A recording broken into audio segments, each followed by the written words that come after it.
Right, how we going, everyone? Welcome back to the stable. Injury carnage. I have had to make, as you can see, I have made 1, 2, 3, 4, 5, 6, 7 trades, and generally I think 5 of them are injuries. It's not even pre-season. I'm on my team last week, and we've had 5 injuries. So, and some of my pods too. My pods I was pretty hyped about, but I'll go through my changes. Like I say, I feel like we're already in the league because we're almost doing reviews with this many changes and injuries. But anyway, the first one actually wasn't an injury. I just got cold feet. Was Rivers. I had Rivers here, and I've traded Rivers to Josh Weddle. Now, this was kind of because of an injury. It was because of Will Day. Apparently that's just a dislocated. So Will Day could play round 1, but we need him to have the best preseason of his life to stay fit. Will Day not having a preseason, I just can't see him staying fit the whole season, so I can't put him in. Josh Weddle might sneak into that midfield, so I'm throwing him in my defense for Trent Rivers. I just got cold feet. I didn't like Trent Rivers from the go. He could be a Jet.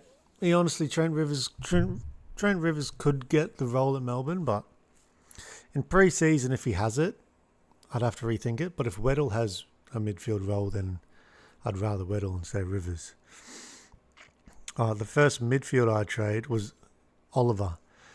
Now, granted, this is apparently just a niggle, minor hamstring for Clayton Oliver, but another guy like Will Day, we just don't want him to have an interrupted preseason, especially at GWS. They go so hard that his first year might be like Stringer's last year, where I think Stringer played, 8 games? Massive impact when he played because he's in shape. But, yeah, I don't think he's going to be a 23 gamer this year by the looks of it. So I've traded Oliver to... Big pod here. Big pod for me. Big pod. I went to Heaney. Now, this is probably my biggest gut pick of the year so far. Goulden makes so much more sense. 40 grand cheaper. But I just have a gut feel about Heaney. I generally think he could be top 3-5 Brownlow year. I think he'll average more than Goulden over the time. Yeah, it's just a gut feel. I do feel like you should be putting Goulden here and saving 30 grand, but at the moment, Heaney's in my squad for Oliver. And obviously, these weren't straight swaps, but it's easy for me to say it because a few of these, like you said, Oliver was 500, Heaney's 590. It's probably worked because someone else I traded was lower, as you know, but it's just going to be easier to explain it as straights at the moment. When the league's on, when we're doing week-to-week reviews, it'll be easier to explain the nuance to the trades. But yes, the next one was Will Day. I had Will Day. I was very, very keen on Will Day and Gonskis. I've gone to the read. I've been sucked in a bit here. If he gets the role, it's all about if West Coast pass him the keys. If West Coast pass Harley Reid the keys, he'll get close to hundreds most weeks. His free kicks against are a real issue. He can get like 5 a game. And it's like 20 to 25 points. Negative right there. So he has to be scoring 120 plus.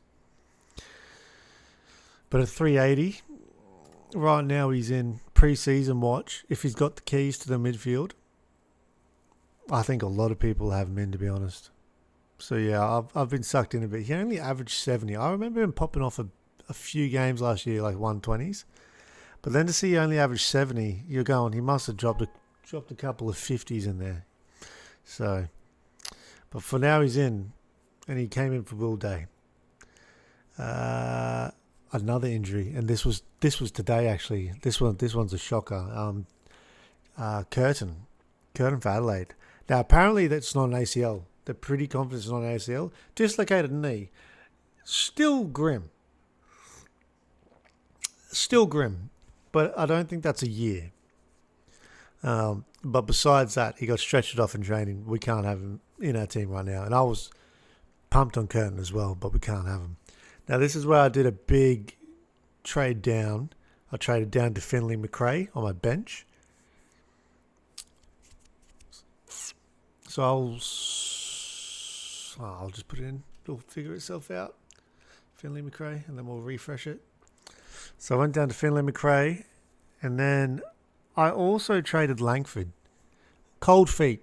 I got cold feet on all my Melbourne players, to be honest. But I brought one in. We'll get to him.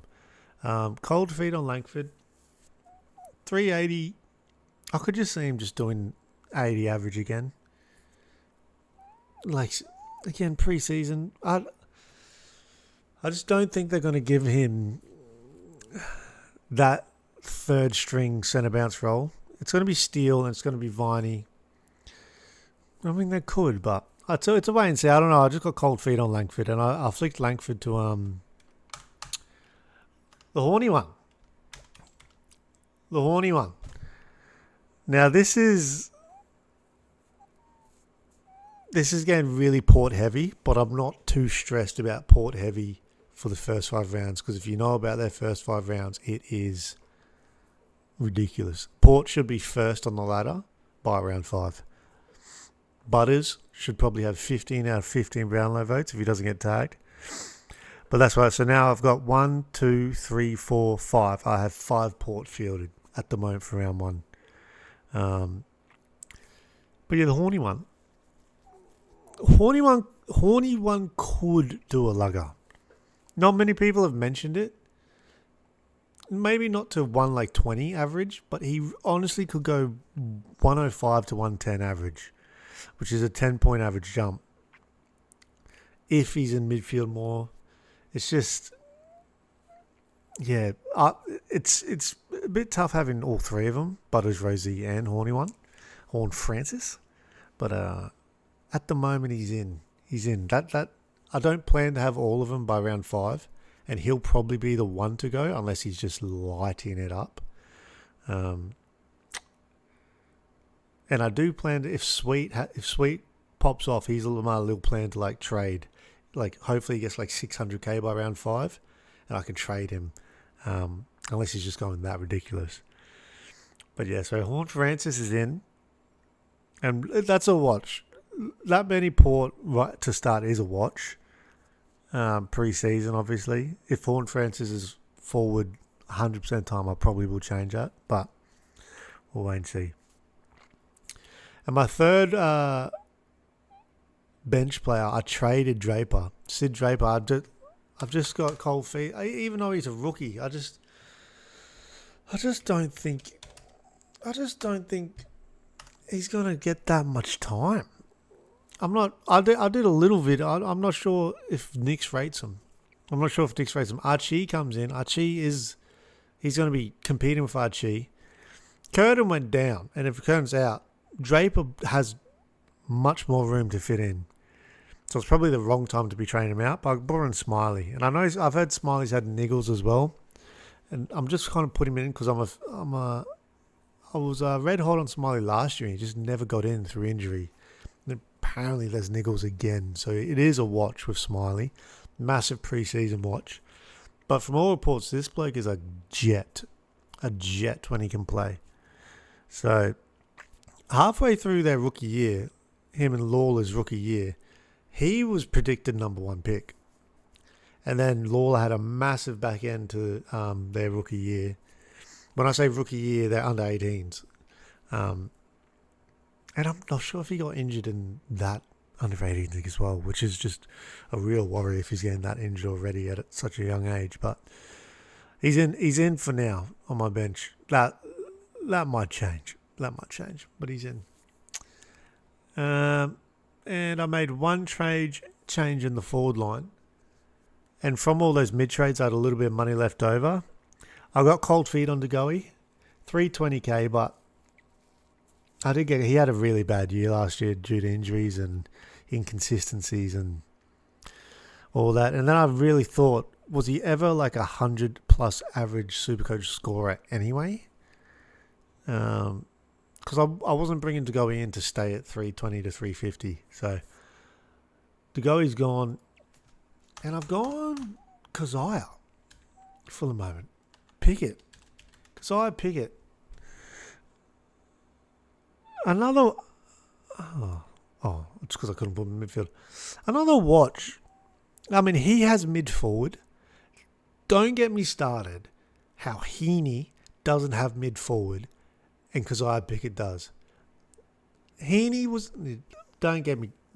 Some of the DDPs, I understand if they're trying to like reel back how many there are, but Heaney is the definition of a mid forward, and he doesn't have mid forward.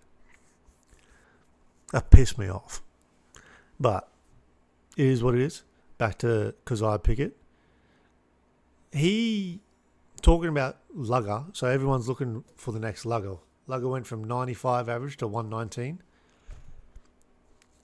Again, talking about can Langford get the midfield? If they give Keziah Pickett a lot of midfield time, he honestly could be the biggest smoky lugger replica for this year.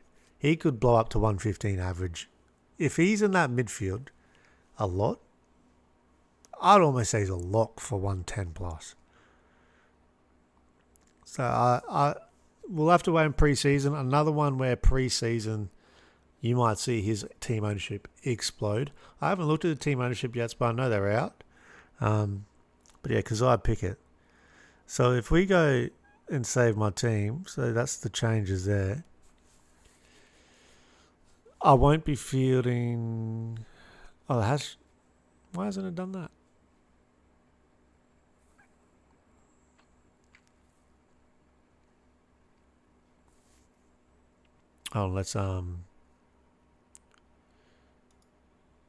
Let's go refresh this. And it should... No, it still didn't. Alright, let's just do it by ourselves. I'm not going to be fielding McRae. Horn Francis will be on. My bench will be McRae, Brodie, Smiley. I don't know how Brodie survived. I'll tell you about players that survived 1 week. Parrish. How Parrish has survived to a second week in my team. Unreal. The players I traded out and Parrish has made it. And how's he not injured? All these injuries and Parrish has survived? It's ridiculous. Hey, but he's in. He's still in. And dare I say, confidence has got... I'm touch wood. Parrish, he's still in for now. And I'm looking at Lombard and McInnes. I'm not sure about them. But, yeah, that's the team at the moment. So I still really only have 2 primos in the mid, Zach Butters and Heaney. And I only have 1 primo defensive in Rosie. But I have 2 primo forwards. If you call Pickett a premium... And he's not a premium. I can't even call Pickett a premium. Can you even call Petrarca a premium right now? Would you call Petrarca a premium? He averaged 96.5 last year. That's not a premium. I was feeling much better about my team until that last 30 seconds I started talking about it. But anyway, that's the changes for this week.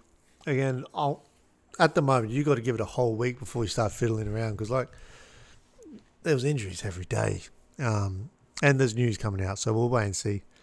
If there's changes again next week, I'll do another recap. But yeah, this is the team at the moment, and I'll see you all in the next one. Peace.